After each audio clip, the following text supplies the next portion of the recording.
Hey you, it's me, Kamilah Joy, and I'm here to discuss and maybe enlighten you on why you may feel so drained immediately after speaking to a narcissistic person, a narcissist itself, or a toxic person. So if you've been learning a lot more about narcissistic abuse or toxic relationships, I'm sure you've heard about like your nervous system and how that plays a part in everything and your triggers and feeling drained. But what no one seems to be discussing is your meridian system, your energetic pathway, your you can picture it as like veins, or your nervous system stems, but instead of blood or anything else, energy's flowing through them.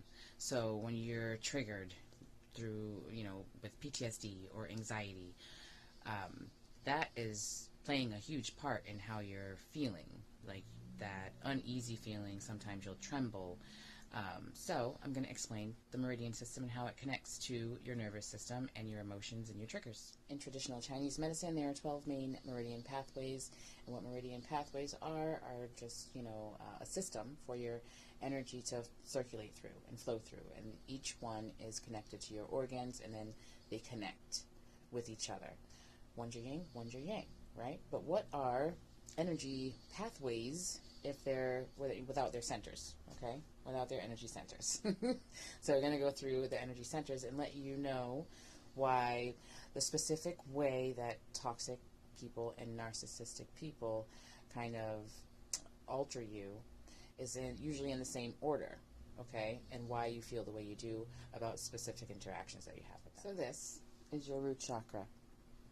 It is related to your sense of security, your sense of stability, and that is why the first thing that a toxic or narcissistic person is going to do when you're in a relationship with them is isolate you and make you feel that you don't have the right to exist in certain spaces, all right?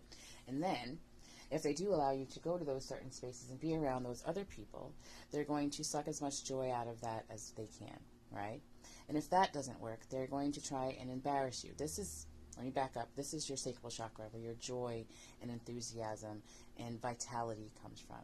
And then we have your solar plexus chakra, right? That one is related to your sense of self-respect, wholeness, and self-empowerment. So this is where like the gaslighting comes in. That's why they try to take away your sense of self, telling you that you are wrong about this and wrong about that, especially in things that are supposed to be subjective, under subjects that are supposed to be subjective, right? Then this is your heart chakra. This has to do with unconditional love and forgiveness and, kindness for yourself and for others. This is also where your, financial prosperity would come from. Heart chakra and also your security. Okay, but on to what they do with your sense of love, unconditional love and forgiveness. The love bombing.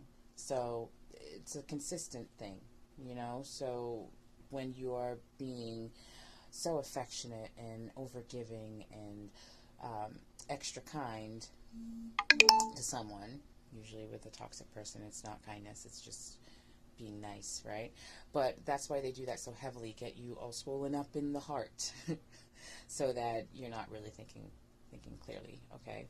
And then we've got your throat chakra, which is related to your sense of self-expression and how you communicate.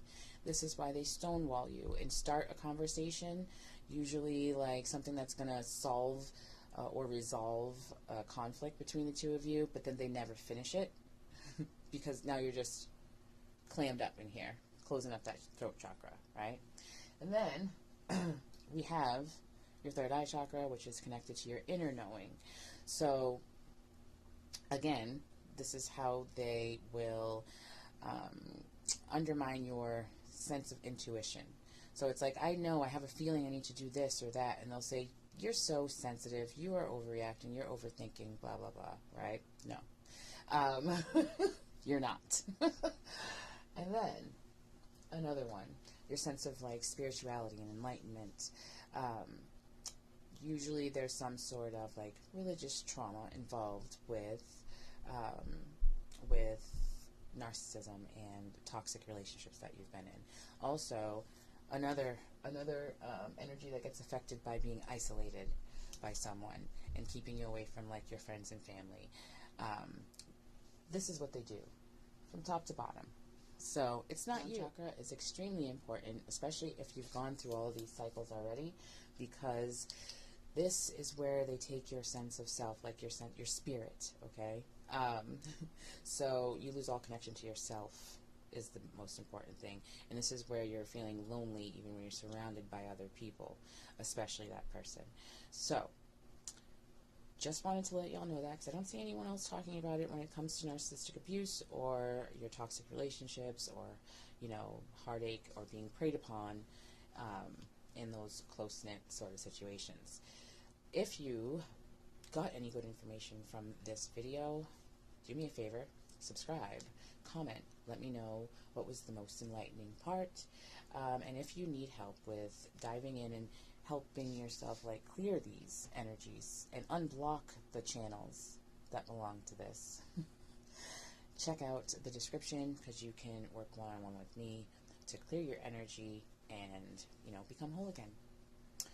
Anyways, thanks so much for watching.